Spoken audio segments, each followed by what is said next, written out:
So I'll tell you, one thing that I'm glad to finally sort of be moved into my studio finally is I'm able to go through a lot of my long boxes because the last 4 years have just been nuts. I bought this one, God, when my son was still itty bitty, and that's how long it's been since I've gotten a chance to actually read this. I'm just like, wow, the passage of time, where the hell did it happen? But with that said, August 1992. This is X-Force issue 13. We've sort of been dancing around this era of X-Force, and I just thought it time to dive in. I wanted to jump into the future and go over issue 44 just because I thought going over that issue of X-Men, was it 5? Where Scott is promoted to leader of the team, and then we dove into Sam being promoted from the New Mutants to the X-Men. I just thought it was a very nice compare and contrast. But now we're going back because we've essentially gone over a good portion of the early parts of X-Force. And here, I cannot remember this guy's name, but Grizzly, Kane, what the hell is this guy's name? Griswold, Washington, I for the love of me can't remember his name. But these people all have ties to Cable. And these particular characters think that Cable is someone that needs to be put down. So here we are on the Androdoc Mountains, or whatever it is, where it says outside of the underground bunker that houses the paramilitary mutant strike force, codename X-Force. Keep things tight. As soon as I override the security systems on this hatchway, we bring Cable and his puppies down. We're only waiting on you, Bridge. Bridge, that's his name. Still the impatient kid, huh, King? Fine with me this time, though. The faster we get inside, the sooner we get the job finished. And then we cut in the inside and we see Cable saying, make sure we load enough supplies, James. Finding Tolliver's hideout could take a few days. Because here, from what I understand, the first appearance of the real Domino was X-Force issue 11. And spoilers if you guys haven't read it, so pause this video, go get the book if it's not too expensive, or try to find a reprint, etc. so forth. But, spoiler, X-Force 11 is the first appearance of the real Domino. When we first see her in X-Force number 1, and up to this point, we find out that that is Teresa. What's her name? I can't remember her name off the top of my head. Copycat. And so she's been posing as Domino this whole time, spying on them for Tolliver, and that's how Deadpool's able to kind of get the drop on all of them. So Cable wants to bring the fight to Tolliver. Now, who made this book? This is Fabian Nicieza, writer. Mark Pasella doing the pencils, Dan Panosian doing the inks, Chris Yiannopoulos doing the letters, Steve Buccoletto colors, Bob Harris editor, Tom DeFalco fan cleaner. Love it. So yeah, big names on this book, and what I love more than the big names on the book is when you turn the page, you get big 90s action. Grizzly and Kane, part of the original six-pack. Who the hell is this? Okay, let's get into it because I can't remember all the names there. So, as Nicieza writes here, it is a battle that's been years in the making. Almost all the members of Weapon Prime Unit are individuals with reasons to want Cable brought to justice. Brigade, Grizzly, and Kane, former members of Cable's mercenary outfit, the Wild Pack. Tiger Strike and Yeti, current members of the Canadian Covert Superhuman Branch Department K. And Richter, a young mutant who is willing to fight his former friends in order to bring down their mentor. And see, this is what I mean when we go back and look at X-Force 44. We kind of see more of that string bean looking Richter. This is the Richter that I grew up with, and that's the Richter that I know. So I love this because we have this, then we turn the page and we see the heroes, X-Force, attack positions. On the other side are a tentative group of exhausted mutants who have just recently learned that one of their own, Domino, a traitor. The last thing Siren, Cannonball, Warpath, Boom Boom, Shatterstar, and Farable want is to do is wage a war against people who, under proper circumstances, could be their allies. And just look at this, the over-the-top guns, love every single moment of it. And one thing that I love about Cable, now that I'm a little bit older, because I didn't really understand Cable when he came on the scene when I was a kid.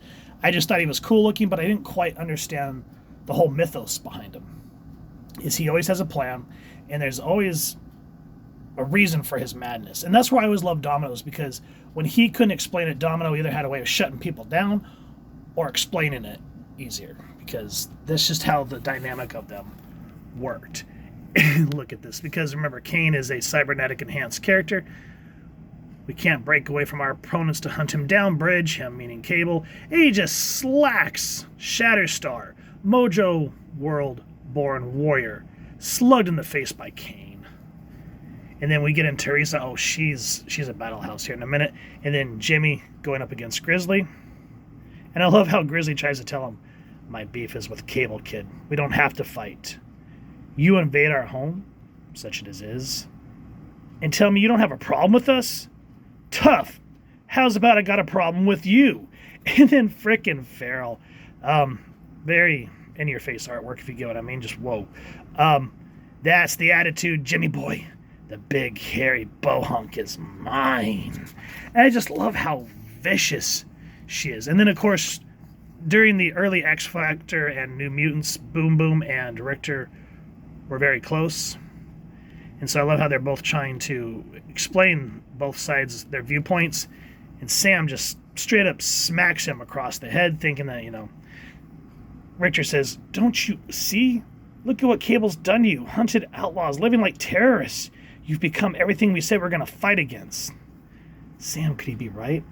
I don't know, Boomer. And at that point, Cable enters the fray. And I love this. Just that straight up telling Bridge. Because when have you ever known me to back down from a fight I know I can win? And, just 90s pockets and big explosive scenes like that. Damn, do I miss that. And then we get this is another thing about old comics I missed. Then they would say, meanwhile, and remember, Gideon has been a very up-close portion of this series.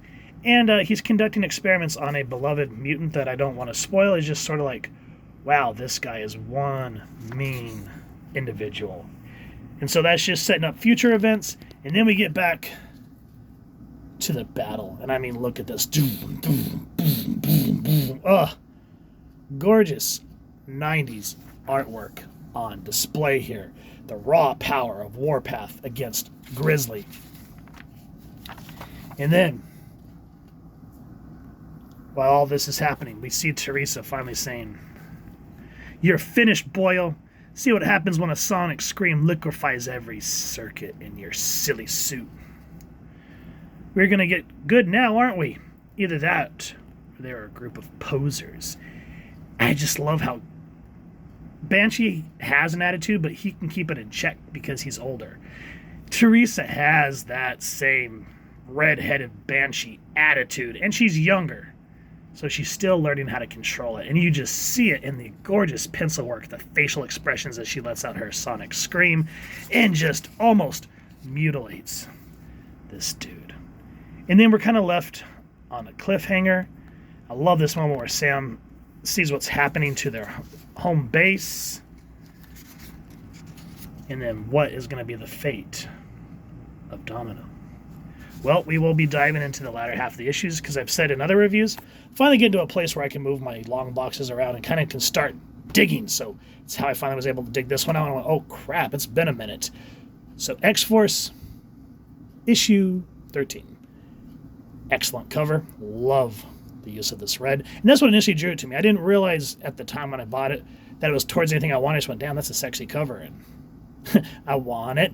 I got it. And so I did. And if you guys have enjoyed what you've seen, please first and foremost support your local comic shop or wherever it is like to get your action figures and comics and grab this book and this series. If you've enjoyed this review, really would appreciate taking a moment to hit like, share, and subscribe. Helps the channel more than you could possibly know. And if you don't mind hitting that fancy little cable bell next to subscribe, that way as I can upload content, you guys get notified. Come to the channel, and I love talking with y'all and hearing your thoughts and feedback down in the comments below or the socials, which I'll make sure I leave the links down in the description. So with all that said, hope y'all continue to have an absolutely amazing day reading, and happy hunting, everyone.